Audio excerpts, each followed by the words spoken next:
I keep forgetting to catch this video, and this one is covered up better than most. But y'all garbage haulers need to figure out something better, because it makes absolutely no sense to be collecting garbage. Hold on, calm down. It makes no sense to be collecting garbage and then lose it going all up and down the highway. It makes absolutely no sense.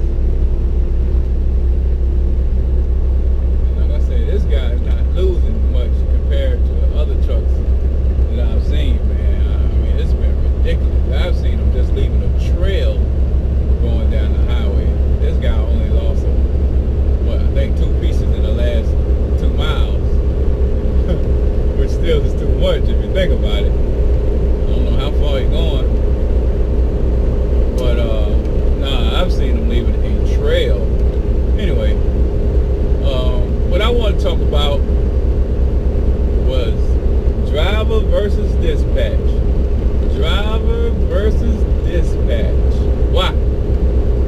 Because y'all be acting like Republicans and Democrats, man.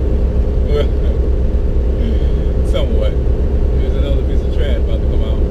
But now on the real, I was talking to a driver this morning. I was helping him back into a hole about 5 o'clock this morning. And, see?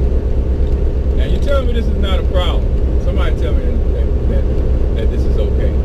Somebody go ahead and make the comment that justifies that. Anyway. So anyway, me and the guy was chatting a little bit, and he was talking about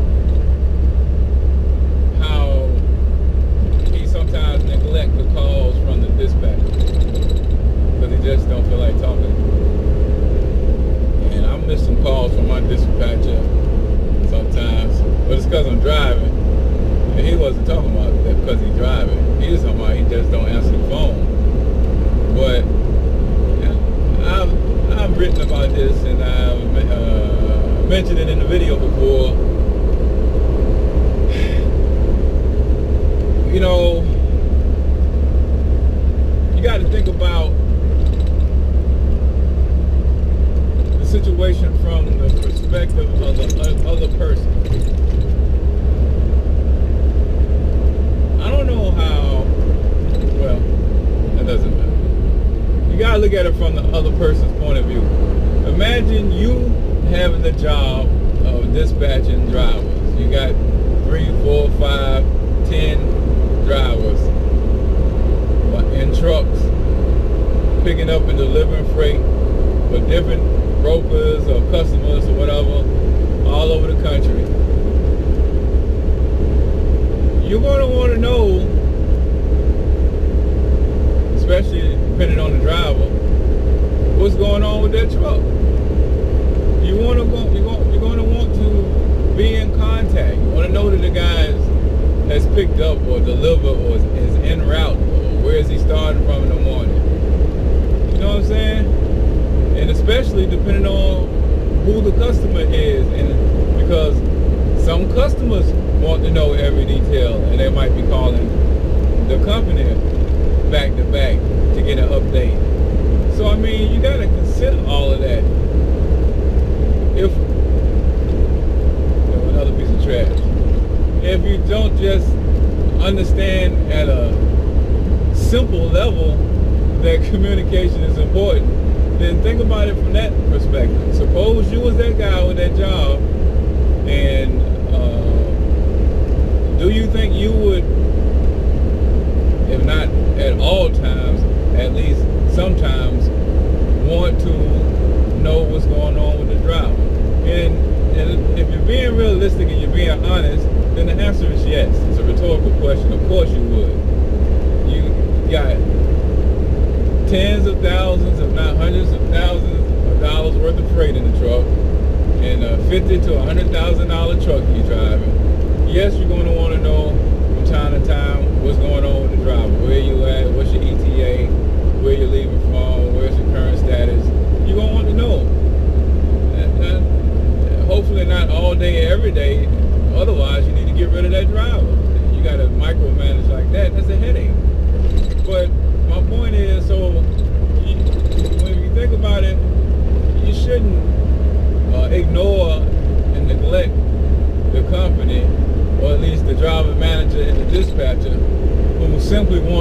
touch bases with you and get an update on your situation. And I hear, a lot of drivers coming from the standpoint of this is, you get there when I get there. Don't worry me, don't call me, you don't need to micromanage me. But like I said, if it's once in a while or the beginning of the day or the end of the day to get an update, that's not micromanaging. That's actually just good management, even if the person is not in the position of management, but that's managing the operation, managing the situation.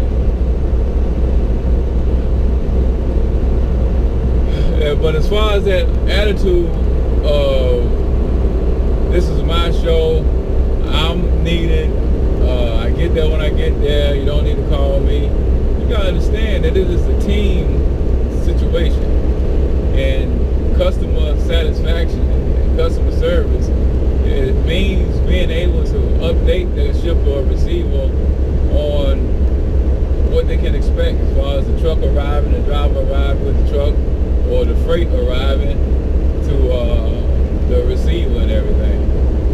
I mean, I don't understand why it's so hard to understand. But I'll tell you this, you're not going to put yourself at an advantage in the company by acting that way.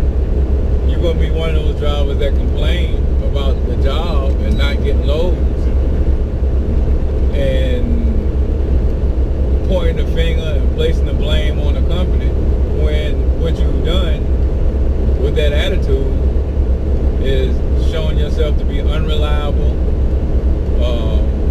uncooperative, anti-team oriented, and therefore you're expendable. So of course you're not going to get the best loads. Of course you're not going to get the best mileage. If it's 3 drivers in the same location, it's 2 loads, the best driver is going to get the load.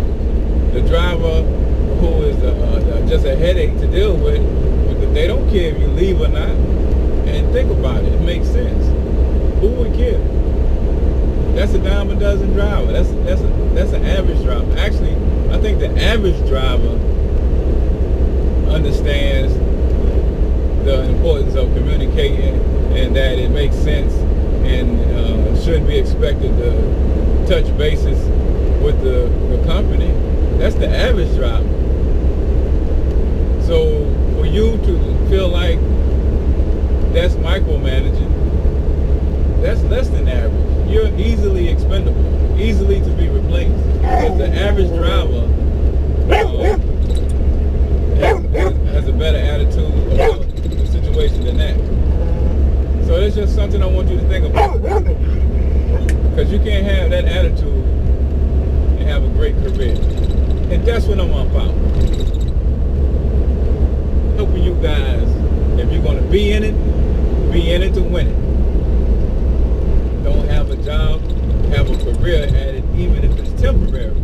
Make it a career move and not just a job. You end up complaining like some other guys out here complaining. Alright y'all, thanks for watching. Comment if you disagree, provide a sensible response as to why you disagree. As far as the appointment times don't mean nothing, they don't take you, I know all that exists. I know they exaggerate. That's a catch to, that's another whole video. Matter of fact, I already made the video about why they lie about appointment times. It's a catch-22, and that goes back partially to what I just said. If you're unreliable and everything, then they got to lie to you to hope you get there on time. But I understand that sometimes they have appointment times and it ain't even real, or it doesn't even matter, or they might say 8 o'clock and it's really first come, first serve. Yeah, I understand all that. And what? Still, if you just disregard everything and everything you hear from the dispatcher, you view it as erroneous, you're not doing yourself a favor. The thing to do is to prove yourself reliable and dependable, and what you will find is, unless your driver manager, dispatcher has been lied to the broker or whatever, that they're going to start feeding you more accurate information because they know you're going to handle it correctly. You know. So anyway, that's it, y'all. Thanks for watching. Hey, comment, hate it, love it, like it, whatever.